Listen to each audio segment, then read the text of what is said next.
നാളെ കൃഷ്ണവർഷത്തിൻ്റെ അവസാനത്തെ ശനിയാഴ്ച അമാവാസി ദിവസമാണ്. പൂർവികർക്ക് ശ്രദ്ധവും അർപ്പണവും നടത്തുന്നത് സന്തോഷവും ഐശ്വര്യവും തരുന്നു. ഈ ദിവസം വ്രതം നോക്കുന്നത് എല്ലാ ജീവജാലങ്ങളെയും തൃപ്തിപ്പെടുത്തുന്നു എന്നാണ് വിശ്വാസം. അതിനാൽ നാളെ അത്രയും വിശേഷപ്പെട്ട ദിവസം ആണ്. നാളെ രാവിലെ ആരംഭിച്ചു ഡിസംബർ 1-ന് 11:50 അവസാനിക്കുന്നത്. നാളെ വീടുകളിൽ ഈ കാര്യം ചെയ്യരുത്. നാളെ രാവിലെ 8-ന് മുൻപ് തന്നെ കുളിക്കുക. നാളെ ദൂരയാത്രകൾ ഒഴിവാക്കുക.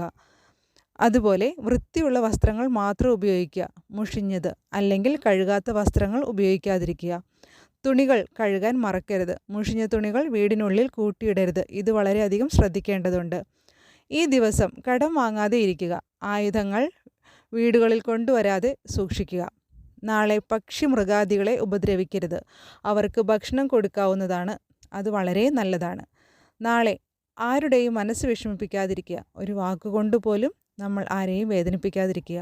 നാളെ നിങ്ങളുടെ പറമ്പുകളിൽ അധികം ജോലി ചെയ്യാതെ കിളക്കുകയോ കുത്തുകയോ അങ്ങനെ എന്തെങ്കിലും ചെയ്യാതിരിക്കുക. രാവിലെയും വൈകിട്ടും വിളക്ക് വയ്ക്കുക. ബ്രഹ്മമുഹൂർത്തത്തിൽ ചെയ്താൽ അത്രയും നല്ലത്.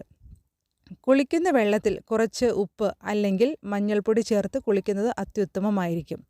വീട്ടിൽ നാളെ ഉപ്പുവെള്ളം അല്ലെങ്കിൽ മഞ്ഞൾ ജലം തളിക്കുന്നതും വളരെ നല്ലതാണ്.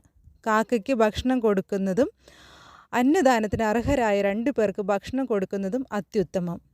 നാളെ പുറത്തു പോകുമ്പോൾ തുളസി, മഞ്ഞൾ, പച്ചക്കർപ്പൂരം, പൂജിച്ച കുങ്കുമം, ഭസ്മം ഇതിലേതെങ്കിലും ഒരു വസ്തുവെങ്കിലും കയ്യിൽ കരുതുക. പരമശിവനെ നാളെ ആരാധിക്കുക.